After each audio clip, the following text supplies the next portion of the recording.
Welcome to my city, a certified hardcore sports town. We champions in all the big four sports now. It's not smart to bet against us, we are forced now. We got heart like going forward on fourth down. Ain't nothing soft about us at Philly Pretzel. Used to doubt us, now you gotta respect the Philly special. Talking trash, you gon' need a pass, cause my city ride. We fanatics, you don't wanna see our gritty side. Support the colleges, what up the big five? The women too, like Xfinity, we get live. Whether diving for a touchdown, driving to the hole, swing and hit a home run, fire for a goal. We kick it with the union, in the air with the stars. See sports with the fusion, I don't care where you are. You can never be too hype for the team you like. Philly unite tonight's the night, so let's fight for the Flyers. Phillies, Sixers, Eagles, represent the city and let's do it for the people. We never throw the towel, I come from a proud city. Ring the bell, scream and yell, now say it loud with me. Flyers, Phillies, Sixers, Eagles, represent the city and let's do this for the people. So all Philly fans, let the rest of the world know. Philadelphia fans, the best in the world. Go!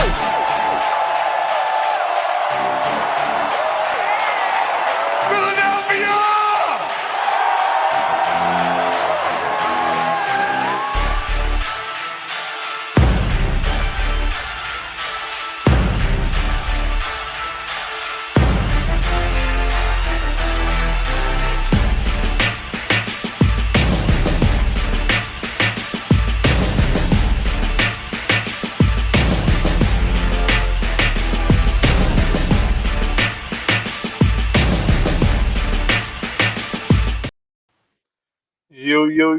Yo, it's your boy Jamar, Top Shelf Sports Talk. Back. This is the Sunday version of Top Shelf Sports Talk podcast. And today we're talking about who should the Eagles draft? I mean, Eagles, I'm in football. You see I got a football jersey on. Who should the 76ers draft with this year's third pick of the NBA draft? Now, as you've seen in the intro video, like you've seen our guy AI lay his life on the line every single night, every single game. The man might have partied all the time. He might not have took it as serious as he probably could have, but you could not deny the talent on the court. You just simply couldn't do it. Like that man, no matter what he did the night before, or no matter what he was going to do after the game, you knew why he was on that hardwood. He was going to play 110%. You knew that for a fact. So at the end of the day, you cannot deny that guy's talent, ability, heart, soul, his existence, because he wanted to be there. He wanted to play. He wanted to give it his all. So with that being said, it's a question now. Who do you draft at the number 3 pick? You need to me personally, let me give you my thoughts real quick. My thoughts is this. You have to draft somebody to me, you have to make the draft pick. Let me just start there. You have to make the draft pick. There's so many speculations about trying to trade the draft pick for like a superstar, Kevin Durant or Larry Marketing. I don't even know how or why. Because here's like I said a couple weeks ago on a live, this is the thought process behind that. You set your team back so far in the rebuild process that it's not even funny, right? So if you traded for Kevin Durant or Larry Marketing or whatever like that, you really only have 1 or 2 years left for Joel Embiid. 1 or 2 years left for Joel Embiid. 1 or 2 years left of Paul George. And Maxey is still climbing. He's still climbing. And Jared McCain and some of the young guys, Dembo, they're still climbing. But you don't want to put them in so much of a position where you're wearing them out that you trade away this draft pick, and that's going to put a lot of pressure on the young guys. Those young guys in particular to be better, because when the old guys are phasing out, what they can't carry that team. I mean, you see what OKC is doing. They did it through the draft. All young picks, traded away all the old veterans. I don't think they have a person on their team over 26 years old.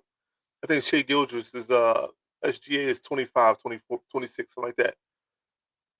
But you have to put yourself in position to where as though even if Embiid is not healthy or not playing by the end of the season or the midpoint of the season, you have to put yourself in position to where as though your rebuild or rebound after the season is not a strenuous process.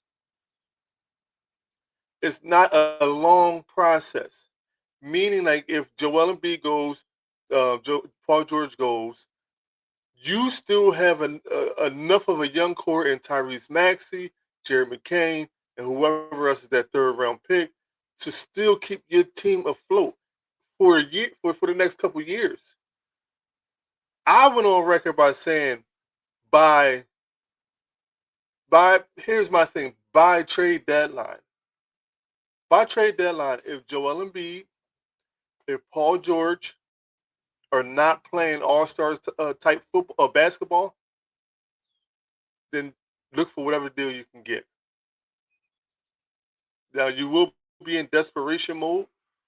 You probably won't get a lot.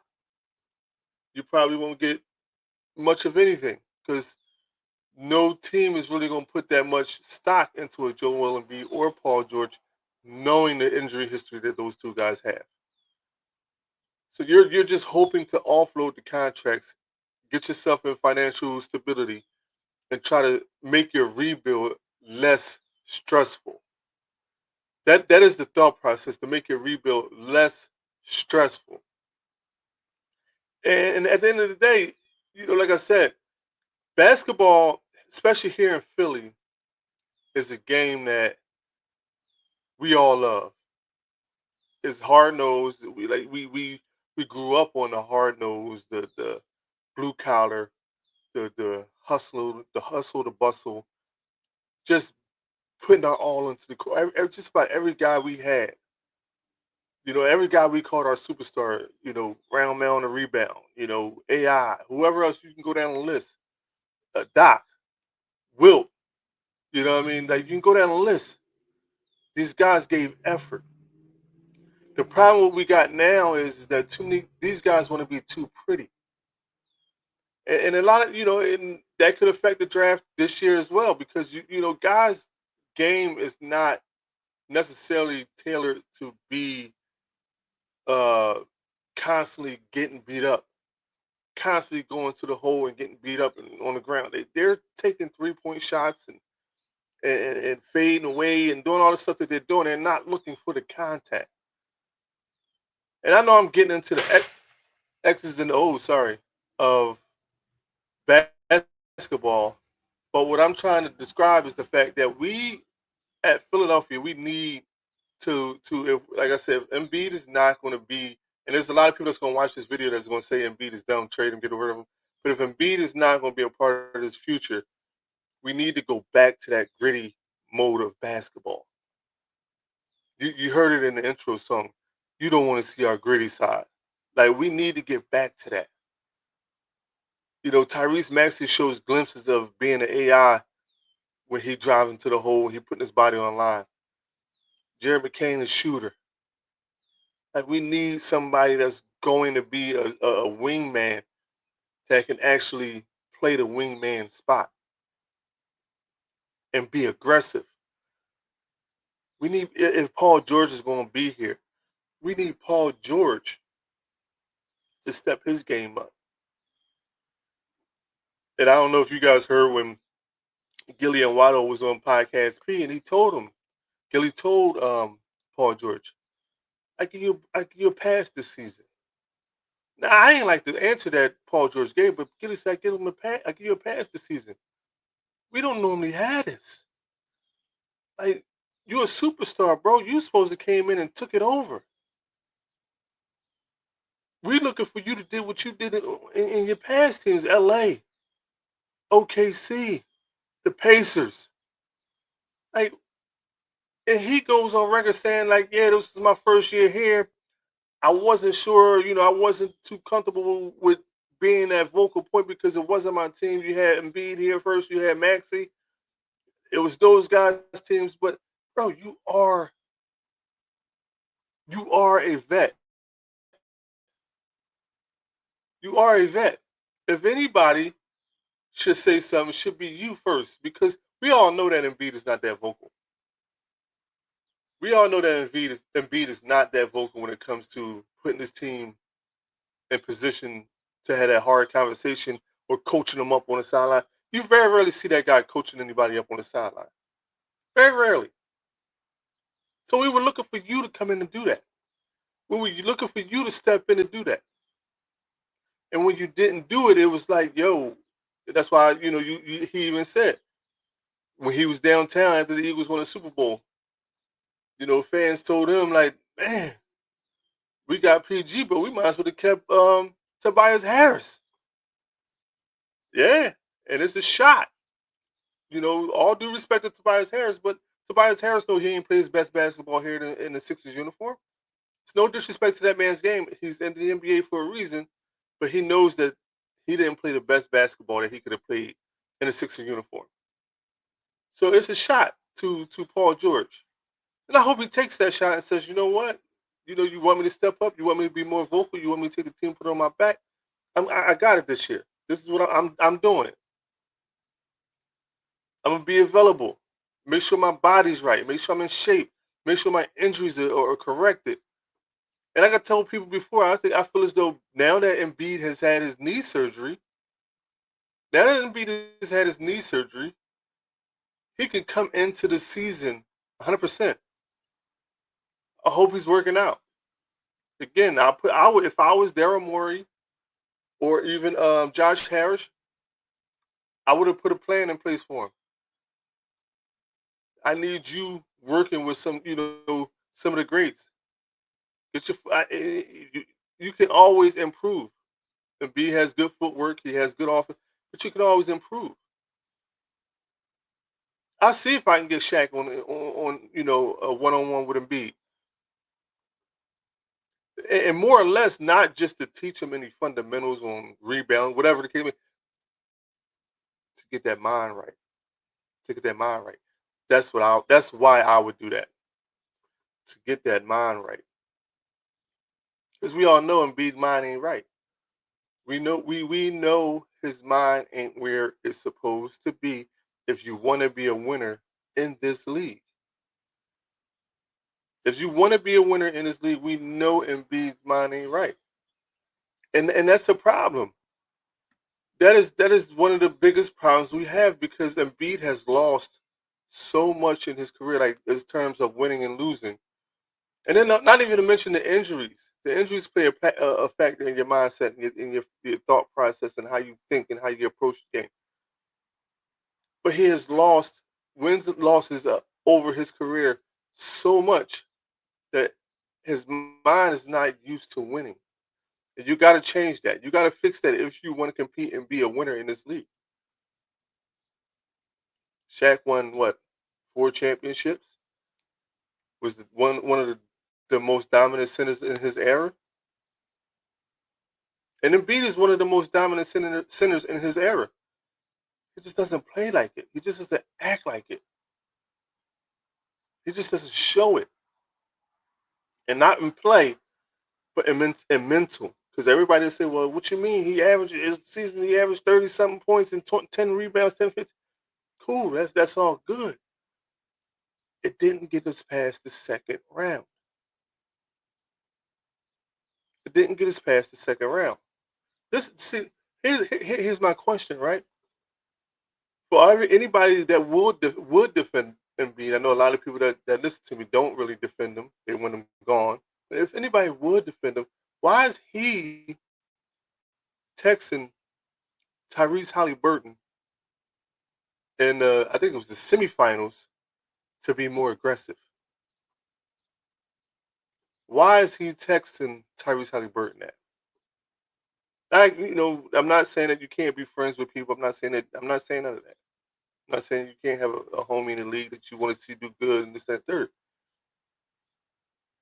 But my point of that is that why aren't you taking your own advice as far as approaching the game with a different mindset?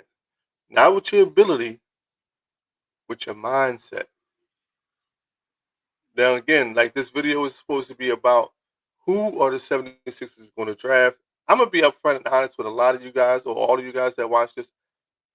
I don't know enough about the people in the draft to sit there and say they should go here, they should go here. I hear names, Cooper Flag, Ace Bailey. I hear a couple different names. I think I heard another name, Harper. I don't know a lot about saying who they should draft. I think they should go wingman. I think they should go wingman because even if Paul George is out, or even if Joel Embiid is out, I'm not saying a Dembona can be an Embiid or even near that, but I like his ability. I like his athleticism. I like how he's willing to try. And I believe that if you coach that young man up, he can do some things in this league. If you coach him up and put him with, he's another guy you probably should put with one of them greats. Get his footwork together. Get his rhythm together. Not teach him not how to not swing at every shot. Stand straight up. Create a presence. So if I'm them, I'll figure that out as well. Because like I said, if you have to move on from Embiid, Paul George, you won't put yourself that far back in the rebuild process. If you had to move on from those two, if you draft a solid wing with Maxey, Jeremy Kane, Embiid, and your wing, you still have some young pieces, Yabusele. You still have some young pieces that can keep you relevant and keep your rebuild process from being that much longer. But you have to make a pick in this draft. You have to make a pick in this draft. I as much as I like a guy like KD, Kevin Durant, I'm not trading my third pick for Kevin Durant.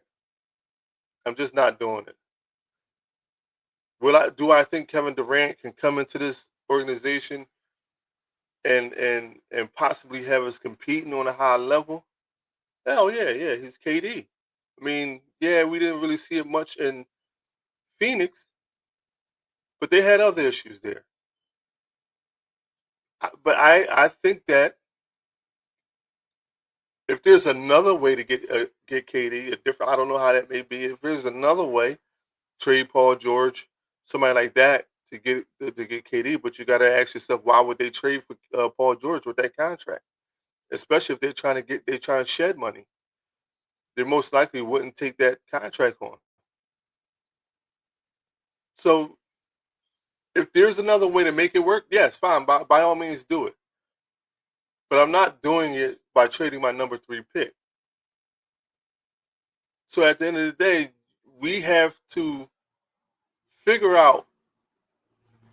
Well, not we have to, but the Sixers organization has to stay firm, stay pat, make that pick, keep their chances of rebuilding down. That way, if you have to move on from Embiid, Paul George, or any of the other veterans, it's not that strenuous to keep relevant. I, I mean, we all saw Jeremy Kane last year and what he was able to accomplish in the short amount of time he played. I mean, he probably was on pace to be Rookie of the Year. He was on pace to be Rookie of the Year. So at the end of the day, like we can build Maxi. You already know Maxi gets better every year. And the guy Justin Edwards, he's working. He's working with Maxi in the off season. I liked his game. I liked his aggressive. I liked the way he could shoot the ball. We keep if we keep building on those guys, building those guys up, making those guys better, it it helps us out in the long run when it comes to who we draft and why we draft them. Because again, like I said, I'm gonna keep saying it throughout the rest of this video is the fact that we have to not take a rebuild process from the ground up. If we could start out at the fifth floor, the 10th floor, and go up to the 20th or 30th floor, then yeah, cool, let's go. We good with that. And to be perfectly honest, I just think this team needs to be infused with some young talent. I think if you put a bunch of young talent on this team, it makes guys like Embiid, Paul George better. You may say why? Because youngins they like to have fun. They like to run a gun. They like to get up and down the court. And us old heads, we got something to prove. We got to prove that we can still hang with y'all. We got to prove that we can still be a part of that. We ain't trying to let you show us up. And guess what? This is one of the biggest stages, period. So we definitely not letting you show us up on one of the biggest stages. So we need to be infused with some young talent that can carry us through when it's time for us to move on from Embiid and Paul George. Again, like I said earlier in the video, I'm not well versed enough to tell you exactly who I would pick. Like I said, I hear names: Ace Bailey, Cooper Flag, whoever but I'm making a pick. I am not trading out of that third pick. I am making a pick. And another one of the reasons why I'm making that pick. Look at the success around the league, especially as far as players like being honest. A couple years ago, when Ben Simmons was on the trade deadline or trade block, and we were, that's when Daryl Morey first came in. We were trying so hard to get James Harden. I mean, if you really look at Harden's career since he left, I mean, he's had a couple good seasons with the Clippers, but overall hasn't really amounted to anything. So that wasn't really worth it. But if you look at it was Tyrese Halliburton. I remember that name was floated out there. I don't know how if it was available, like really available to happen, but a lot of us thought that no, that wasn't a good move. I'm gonna admit I thought it wasn't a good move. Look at a guy like SGA. Everybody said, "No, I don't think about it. No, no, no, no. We want Harden." Look at those two guys. Those two guys in particular are, well, one of them is in the finals. The other one probably will make it tonight. You get you have to put your team in the best position to win. And for me, the thought process: make the pick. Do not trade it. At that time, if you'd have made those trades, we never know how this Sixer team would be looking. We never know the path that we would be on because you see how Tyrese Halliburton is carrying this team. You see how SGA is carrying that team. You just never know how things would have been if you'd have made those trades. But again, I am not trading out the first round. I'm just telling you in general that if you're making trades, you got to make the right ones. You got to make the ones that's beneficial to your team. And nobody has a crystal ball. We can't sit back and say this is actually going to work. Or SGA would have came to Philly and took us to the championship. Or Tyrese Halliburton would have came to Philly and took us to the championship. We don't. But you know what? Both of those guys are. They're young. Ben Simmons was young, and we traded him for an aging, downgrading superstar. That in the year and a half he was here, did nothing for us. And quite honest, what he did in the fourth quarter or the fourth or game seven of that series, where was it against Denver, is what he did against the game seven against Boston here. So like that's a different conversation for a different day. But you got to make different thought process when you're thinking about these trades. And again, I'll be the first one to say that yeah, I thought that trading for Harden would be a better move. I thought him and B would definitely just be that 1-2 punch that would take the league by storm. Another Kobe and Shaq type deal, whatever, however you want to do, Penny Shaq, whatever you want to do. But it didn't work out.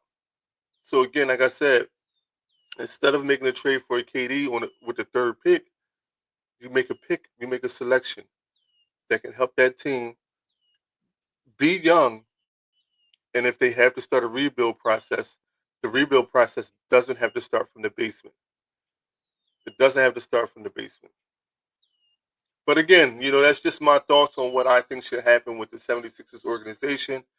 When the draft comes up, you hear reports that it's going to be a lot of heavy trading on that night, more than when free agency starts, because teams are starting to position themselves to do what they can to shed some of these contracts to get rid of some of this money, because they see what like a team like OKC is doing, team like Indiana is doing. I think the only two big contracts Indiana has is Halliburton and Pascal. And I think Miles Turner got paid, but their numbers are low, and that's what the league is trying to go through. They see what the like teams like the Eagles are doing. They're building through the draft, and that way, because if you think about it, what OKC has done, they build through the draft. They're in the NBA Finals, and if they win the the championship, they're young enough to compete for years to come. And they still got number one draft picks. So guys like Jalen Williams and Chet Humphrey, if those guys go on and get bigger contracts with different teams, they still got number one picks that's even sitting on the bench now, or they can draft because they got the draft picks. So that is the way the league is going. That's why I'm saying we have to go young. We have to draft that at that position, or at that point, at number 3, we have to make a pick. Because if we don't, we are going to hate basketball for the next 5 years, 5 to 10 years. It's not going to be pretty right here in Philadelphia. It's not. But for basketball, football will be a different story, but basketball will be so, so, so unwatchable.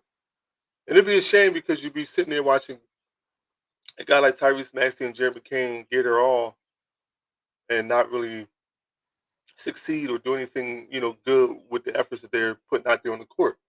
And that's just that, and that sucks for them. You know what I mean? And then, you'll probably see them want to get out of there and go to somewhere there that they can actually compete at. You know, again, we gotta make a pick in that position. If you disagree, by all means, comment below. I respond to comments. Tell me why you disagree. Tell me what your thought process is. Tell me what you think. We can go back and forth on it. We can even do a show on it. However you want to do it. I'll give you my point of view. You give me your point of view, and we'll make it happen. But at the end of the day, we need to make a pick in that position. We need to, in order for this organization, this basketball club, to stay afloat for the next couple of years after post Embiid and Paul George. So, like I said, it's your boy Jamar. You see all my socials flashing at the bottom. You see my QR code in the corner. Give your boy a follow. Give your boy a shout out. Subscribe to my YouTube. Drop some comments on my videos, man. This really doesn't cost you anything. I'm putting the time and effort into being able to bring the product to you, being able to bring my thought process to you. All I need you to do is participate. And like I said, most of us, especially as men, we sit around all day long and talk sports. Ain't nothing wrong with typing your question or typing your comment. Show some love. Help me grow. Just the way I will help you grow. Again, it's your boy Jamar, Top Shelf Sports Talk. All right, let me give y'all proper. It's your boy Jamar, Top Shelf Sports Talk. Peace.